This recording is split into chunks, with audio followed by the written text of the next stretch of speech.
He watched her build alone for weeks. Then a storm changed everything. Thomas Caldwell watched her from the Pine Ridge with the kind of attention that felt dangerous, felt like the first crack in ice. You know won't hold your weight, but you step on anyway, because standing still has become worse than falling through.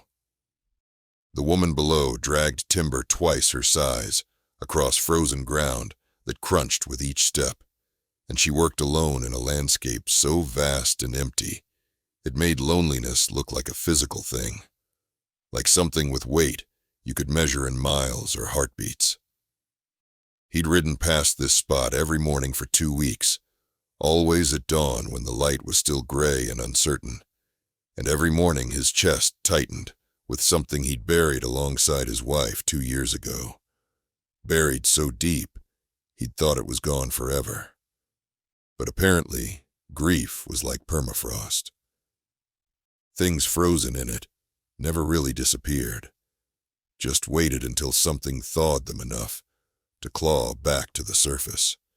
The woman worked without pause, notching logs with practiced efficiency, despite cold that turned breath into clouds and made exposed skin burn, and her determination was visible in every movement, every strike of the axe that echoed across the valley and reached him like a heartbeat, steady and stubborn, and refusing to quit.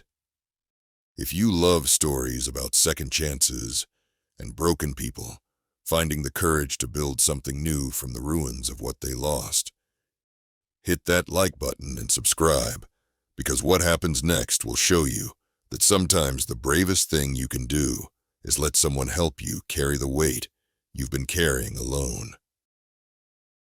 The woman below was named Catherine Hayes, and the town whispered her name like a curse, whispered about her dead husband and the impropriety of a woman living alone and building a cabin with her own hands, like she didn't understand that women weren't supposed to do such things. She stopped working, only to warm her hands by a small fire she kept burning in a circle of stones. And when the light caught her face, Thomas saw she was young, maybe 30. With features that hardship had carved into something fiercer than pretty, something that spoke of will and the kind of strength that came from surviving things that should have broken you but didn't. Thomas knew that look, had seen it in his own mirror 2 years ago, before grief had worn all expression away, and left him with a face that looked like someone had sketched the outline of a man, but forgotten to fill in the details that made him human. Why was she alone? The question gnawed at him like something with teeth. Because women didn't build cabins single-handedly in Wyoming Territory in 1887. Not unless something had gone terribly wrong. Not unless this was the last desperate attempt to claim something that couldn't be taken away. His horse shifted beneath him, restless in the cold, and Thomas tightened the reins with hands that had forgotten how to be gentle. And he sat there torn between riding down to offer help and riding away to preserve the careful distance he'd maintained between himself and the living world for 2 years. Elizabeth's memory felt like a wall between him and everything else, a wall he'd built brick by brick out of guilt and the crushing weight of knowing he'd waited too long to ride for the doctor. But he'd be back tomorrow. The watching had become ritual, his only emotional tether to anything beyond the emptiness that had become his life. Catherine looked up suddenly, directly at the ridge where Thomas sat his horse in shadow, and their eyes met across 200 yards of frozen grassland, and for one breathless moment, neither moved, both frozen in the act of seeing and being seen, and something passed between them that Thomas couldn't name, something that felt like recognition, or simply the acknowledgement that being witnessed mattered, even if neither of them wanted it to.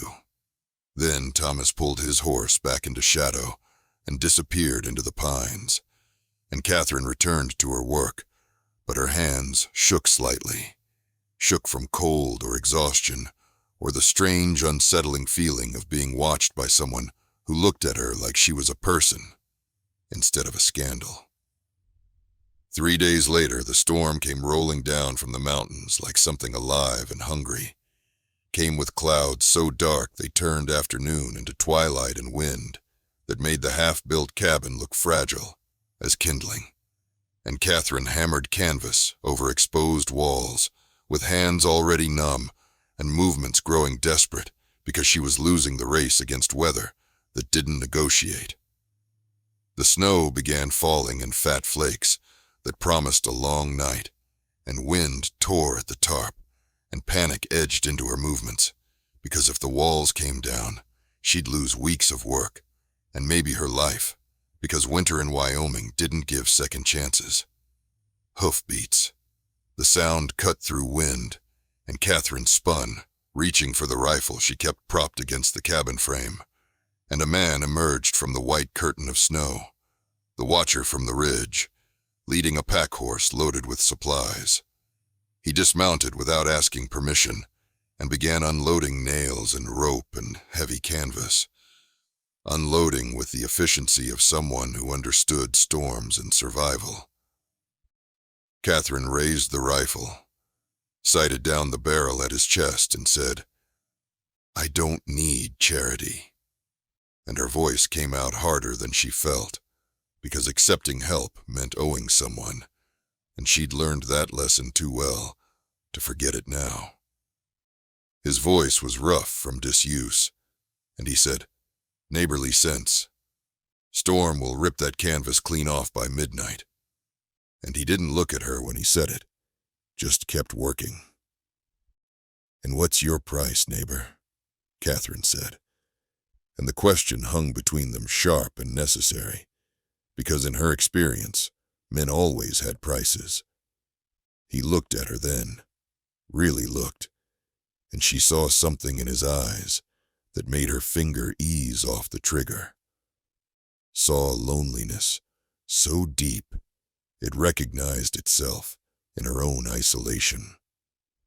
Saw grief that matched her own. "Just let me work," he said. And those 3 words carried no threat, just stated a need that matched her own. The need to do something, to matter, in some small way, to someone else's survival.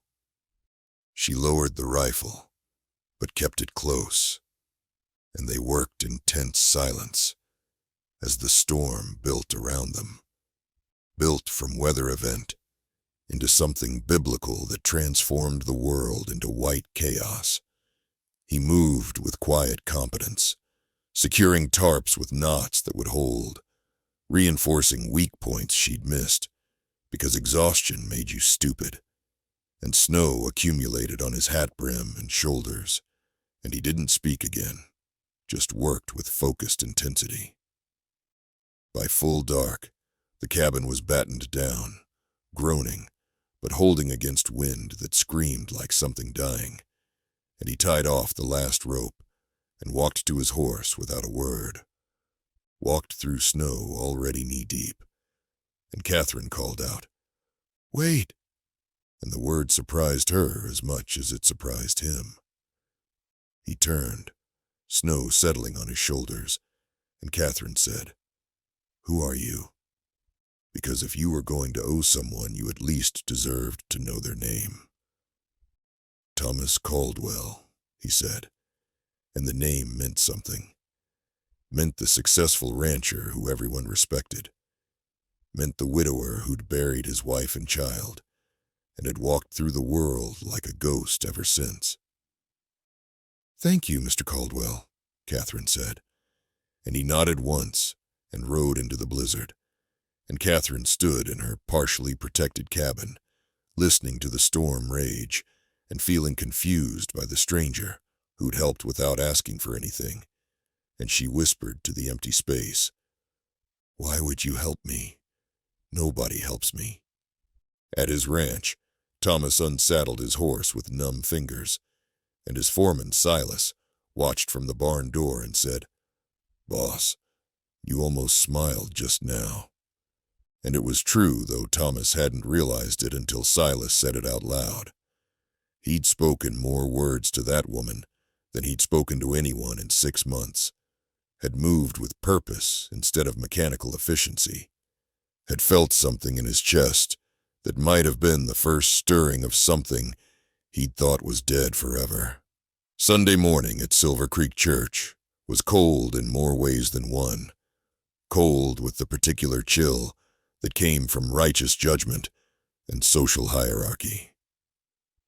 Thomas sat in his usual back pew, his mind on Cottonwood Hollow and canvas tarps and a woman's suspicious eyes.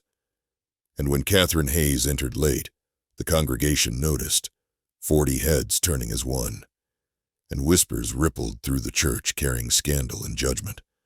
She took the only available seat, front row, isolated by design, and Martha Thornton, the town matriarch, leaned toward her daughter and spoke just loud enough to carry, "Some women have no shame, building homes in isolation like that. What kind of decent woman lives alone?" And the words were meant to be heard, meant to establish boundaries. The sermon droned on about righteousness and community, and Thomas sat there thinking about 2 years ago, about Elizabeth dying of fever in their bedroom, about their unborn child lost with her, about how he'd delayed writing for the doctor thinking she'd improve. Guilt had become armor, had become the wall between him and the world, had become his identity. After the service, Martha Thornton positioned herself near the church steps like a spider in a web, and Catherine walked past with her head high, and Thomas stood at the edge of the churchyard and made his decision. Made it without fully understanding what it would cost. Made it because something in him recognized that this was a fork in his road. He crossed the churchyard with every eye watching him, and nodded to Catherine with simple acknowledgement that was witnessed by everyone. Martha's voice rang out clear and sharp. "Strange company you're keeping, Thomas Caldwell," and the congregation waited for his response. Thomas faced the moment, faced the choice between what was safe and what was right, and he chose risk. "Miss Hayes," he said, tipping his hat with respect that was deliberate and visible. "Mr. Caldwell." Her voice was steady, but surprise flickered in her eyes. "Storm didn't take your walls down," he said. "No, it didn't. Thank you," she replied, and the simple exchange carried weight that went beyond words. That afternoon, Thomas rode to Cottonwood Hollow, not to the ridge, but directly to the cabin. Rode with the understanding that watching from a distance wasn't enough anymore, that isolation was killing him as surely as the fever had killed Elizabeth. Catherine watched him approach with her hand on the rifle, watched him dismount and pick up a saw, watched him meet her eyes and say, "If you'll have the help, I'll help you build." And the offer hung between them loaded with implications neither was ready to name. Catherine studied him for a long moment, weighing risks against need, weighing trust against survival, and finally, she nodded once and said, "Then you'd better know how to notch timber properly." And he did, and they began to build. 2 weeks passed, and the cabin took shape through work that was hard and good, and filled days that had been empty with purpose, and they developed a rhythm. Thomas arriving at dawn and working until dark, speaking little, but accomplishing much. Walls rose, and Thomas felt something in his chest loosen. Felt something that had been clenched tight since Elizabeth died start to unfold like a fist opening after years of being closed, and the sensation was painful and welcome in equal measure. Catherine learned fast, learned proper notching techniques and where to place support beams, and their hands touched briefly passing tools. Charged moments both noticed but neither acknowledged.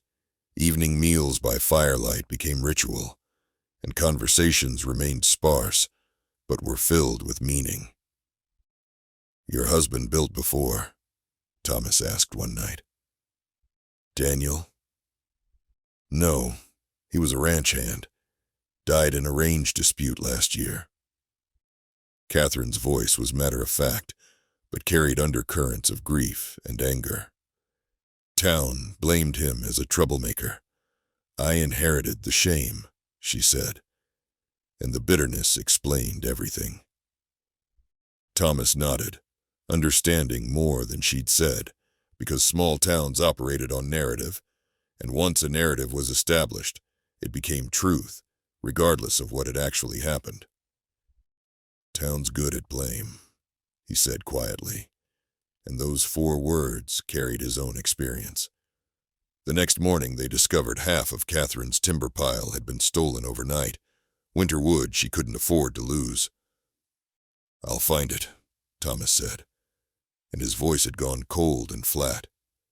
He tracked the thieves to a drifter camp 5 miles out, found 3 men drunk and careless around a fire built from Catherine's timber, and he recovered every log and delivered a warning cold enough to freeze blood. When he returned the wood to Catherine's property, she was waiting with a rifle, and when she saw what he'd brought back, her face cycled through relief and gratitude and something else, something that looked like the beginning of trust. "You didn't have to do that," she said. "Yes," he replied. "I did." And those 3 words held the truth that helping her had become necessary to him. That night, Thomas dreamed of Elizabeth, dreamed of her dying while he sat helpless watching, and he woke feeling guilty, feeling like helping Catherine was betraying his wife's memory. The next morning he arrived at Cottonwood Hollow, distant and quiet, and Catherine noticed immediately. She set down her hammer and looked at him and said, "Grief isn't betrayal, Thomas. The dead don't want us dead too." And her words cracked something in his chest, cracked the wall he'd built between guilt and living, and he nodded, unable to speak, and returned to work with new intensity, building not just a cabin, but something within himself. The blizzard hit without warning, and one moment they were working on the roof frame, and the next the world disappeared into white, temperature plummeting, wind howling like something alive and predatory.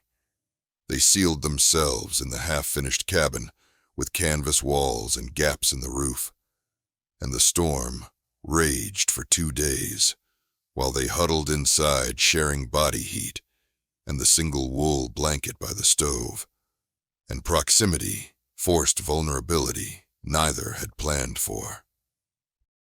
"Tell me about him," Thomas said on the second night.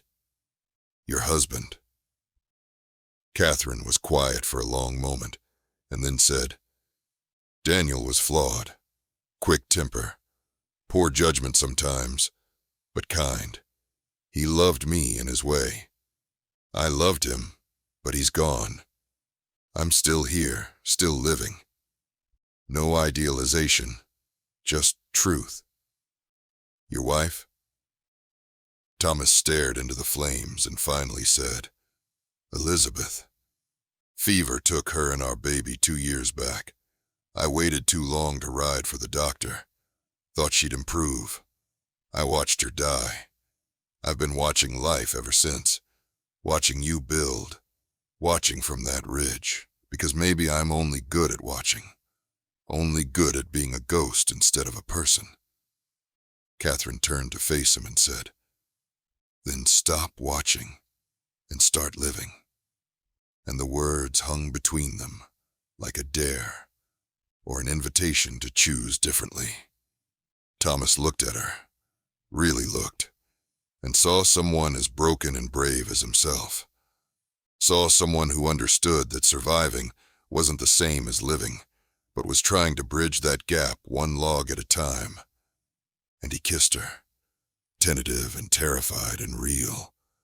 Kissed her because words weren't enough, and because proximity and vulnerability and 2 days in a storm had worn down the walls they'd both built, and Catherine froze for a heartbeat, and then returned the kiss with equal hunger and equal fear, and the cabin around them was unfinished, but warmth existed here beyond the stove, warmth in connection and possibility, and the terrifying hope that maybe broken people could find something in each other that made being broken slightly less overwhelming. When they pulled apart, neither spoke, because speaking would require naming what had happened, and naming felt premature. So they sat in silence, with shoulders touching, and watched fire burn down to coals, while outside the storm continued its assault. Morning came clear and bright. The storm passed, leaving behind a world transformed, and they worked differently now, synchronized in new ways, aware of each other, with the heightened consciousness of people who'd crossed some invisible line and couldn't pretend they hadn't. At noon, Silas arrived on horseback, and his knowing look said everything.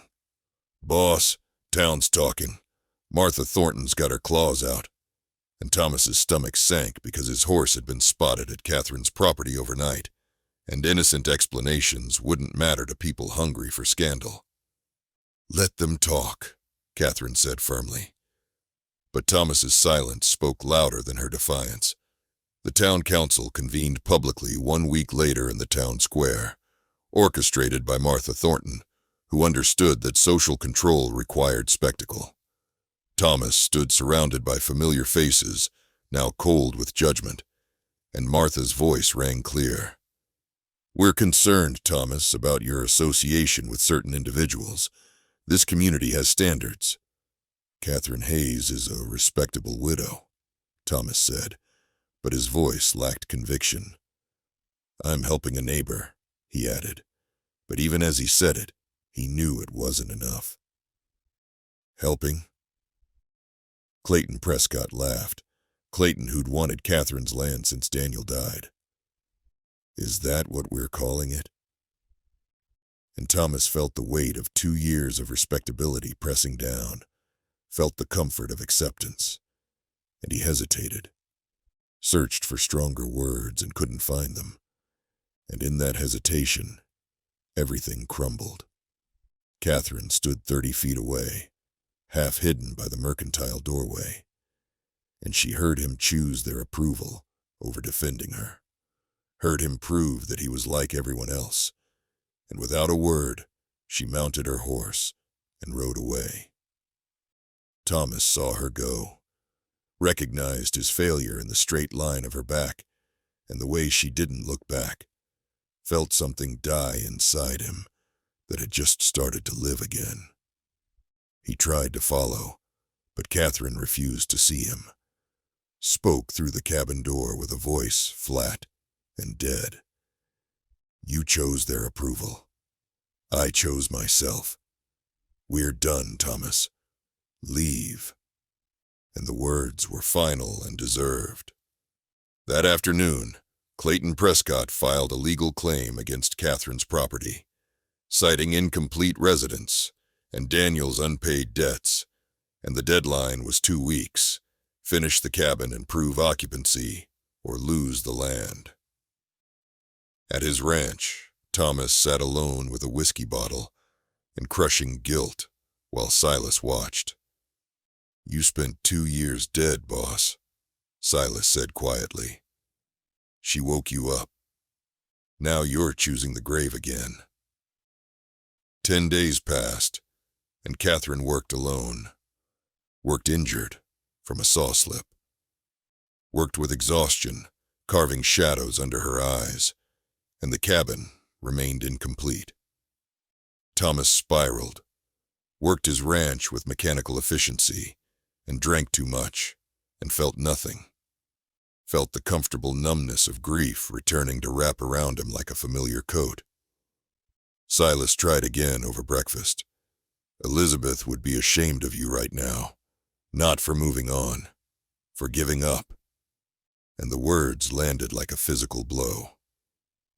That afternoon, Thomas rode to the cemetery and stood at Elizabeth's headstone, and he spoke aloud the truth he'd avoided for 2 years. I loved you, Lizzie. I'll always love you.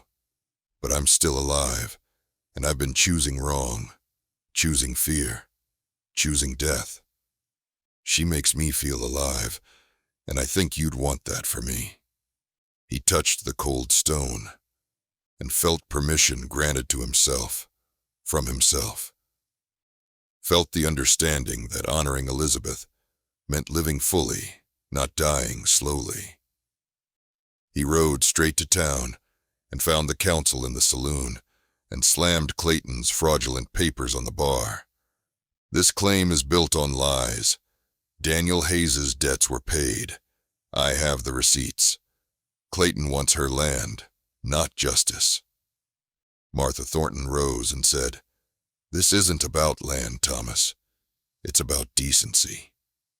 But Thomas interrupted with words he should have said a week ago. "You're right, Martha. It is about decency. And there's not a decent bone in your body. You dress up cruelty as righteousness and call it community standards. But it's just fear and judgment, and the sad fact that you need someone to look down on to feel good about yourselves." He turned to face the room.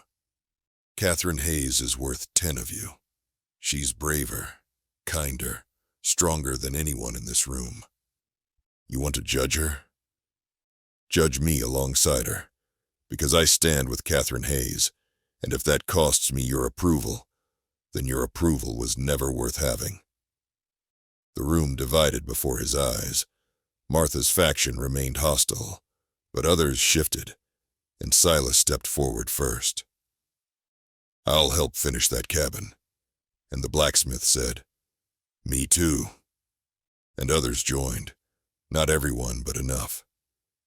At dawn, Thomas led a dozen men to Cottonwood Hollow, and Catherine met them with rifle ready, confused and defensive.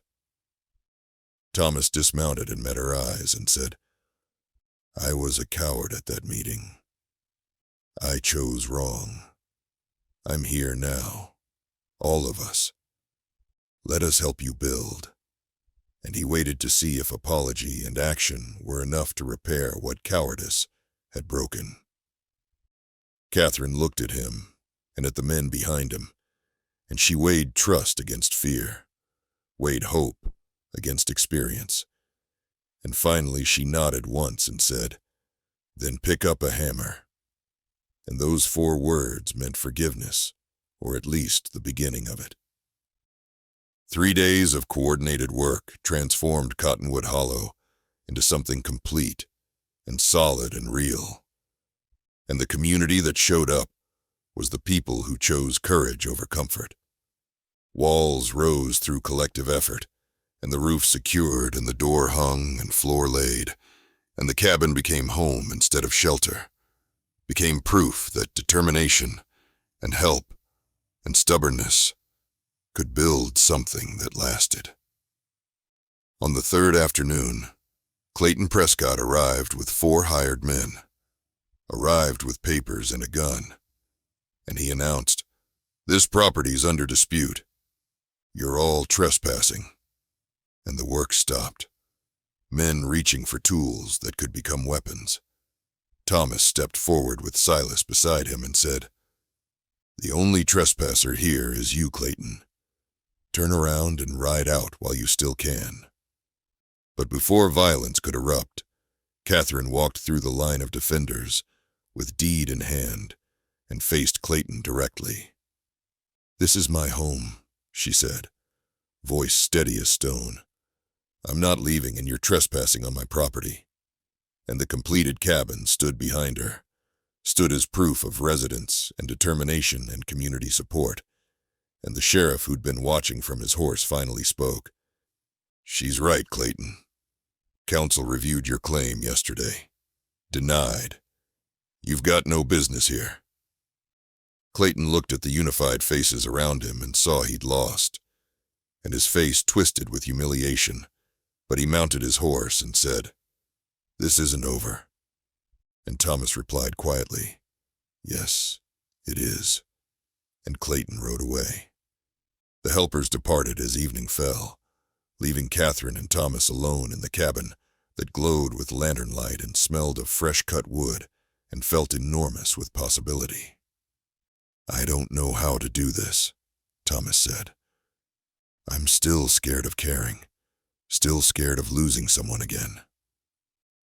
Catherine moved closer and said, "So am I. I'm scared of trusting. Scared of depending on someone, but we build it one day at a time, like the cabin. We build trust the same way we built these walls, one piece at a time until it's strong enough to hold weight." He took her hand, and she didn't pull away, and they stood in their completed work that was more than timber and nails, was trust and second chances made tangible. Thomas pulled her close and kissed her with no hesitation this time. Kissed her with the certainty of someone who'd made his choice and would defend it. And Catherine returned the kiss with equal certainty. And outside the first stars appeared, and inside a home began. Not just physical shelter, but the emotional architecture that made shelter into something worth defending. Spring arrived like a promise kept. Arrived with snow melting and wildflowers blooming.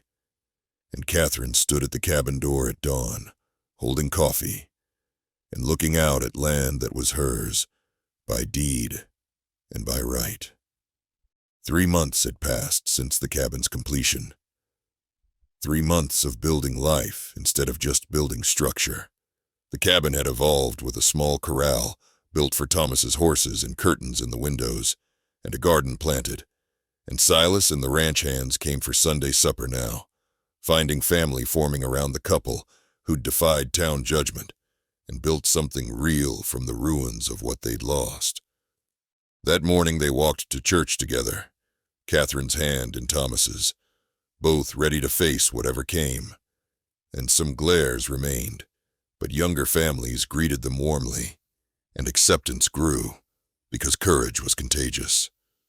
After the service, they rode back to Cottonwood Hollow in comfortable quiet, and on the porch that evening they talked of expanding the cabin, adding a room, maybe children someday, building forward instead of just surviving.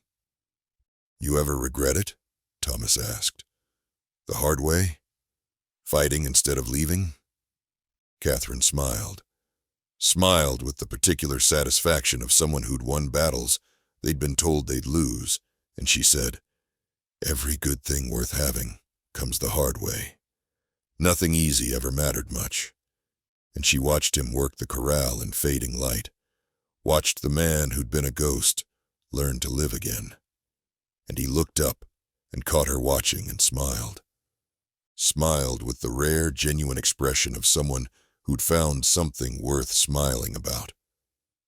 The cabin stood solid against the Wyoming sky, with smoke rising from the chimney, carrying the scent of home. And they'd built it one log at a time. Built it with stubborn hope against a world that wanted them to fail. Built it through winter storms and town judgment, and their own fear and grief. And now it stood as proof that broken people could build something that lasted if they were willing to try, willing to trust, willing to believe that love and determination and community could overcome isolation and judgment and the weight of past losses that never fully disappeared, but maybe could be carried alongside hope. And they stood together in the doorway, watching spring rain begin. Soft rain that fed the land and promised growth. Stood together as evening came, and inside the cabin, light burned warm and steady. Light that meant someone was home. Someone was waiting. Someone had built something worth coming back to, and that was enough. Was maybe all anyone could ask for, was home.